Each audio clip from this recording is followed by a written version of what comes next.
রয়টার্সে একটা ইন্টারভিউ দেখেছি যে আসলে এটা অনেক আগের ইন্টারভিউ, তারা আচ্ছা যাই হোক গতকাল প্রকাশিত হয়েছে। তো সেখানে আপনি বলেছেন যে ফেরত চাইলে দিতেই হবে।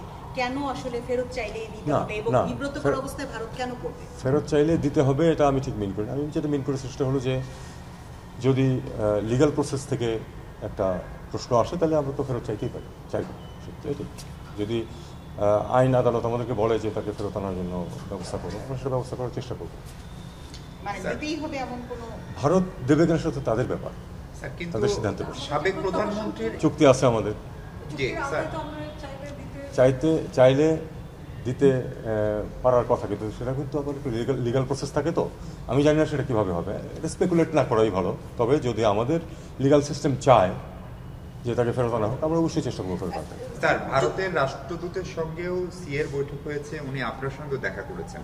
সাবেক প্রধানমন্ত্রী শেখ হাসিনার ভারতে এখনকার স্ট্যাটাসটা কি, মানে উনি কি হিসেবে থাকছেন, বা তার সঙ্গে তার পাসপোর্ট যদি বাতিল হয়? এটা বরং ভারতীয়দেরকে জিজ্ঞেস করুন কি হিসাবে আছে। উনার তো পাসপোর্ট বাতিল হয়েছে।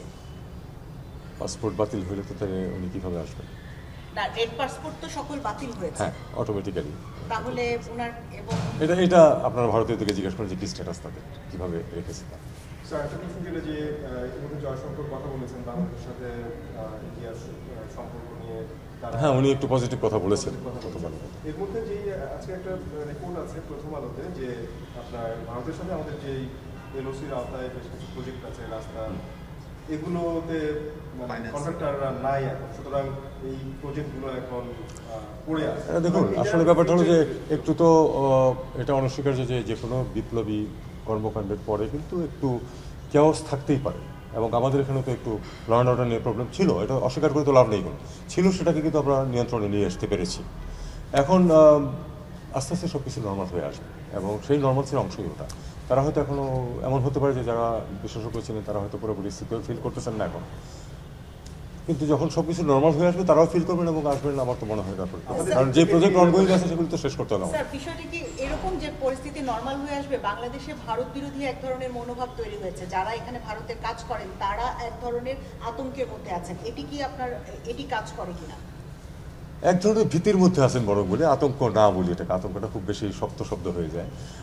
সেই ভীতি থেকে আমার মনে হয় তারা এখন বেরিয়ে আসতে পারবেন, সেটা পরিস্থিতির নিরিখেই বিচার করবে।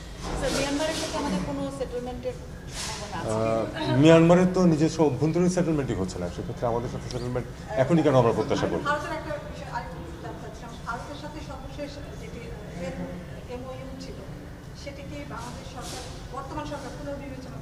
অনেকগুলি এমওইউ ছিল তো, না, বিষয়টা হচ্ছে এরকম, এমওইউ কিন্তু চূড়ান্ত চুক্তি না, কাজে এটা তো আমাদের স্বার্থ ঠিকমতো রক্ষিত হয়েছে কিনা সেটা আমরা দেখতেই পারি, এবং সেই অনুযায়ী স্বার্থ রক্ষা করে যেগুলি চুক্তি করার সঙ্গে সেটা আমরা করব।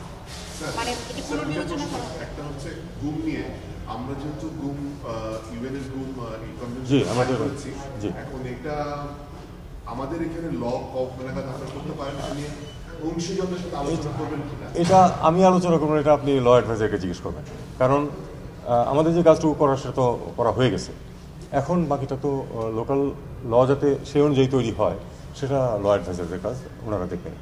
আচ্ছা, জাতিসংঘের সাথে এবার আমাদের বাংলাদেশের 50 বছর উদযাপনের একটা অনুষ্ঠান, আমাদের একটা রিসেপশন আছে, সেটার প্রস্তুতি কত?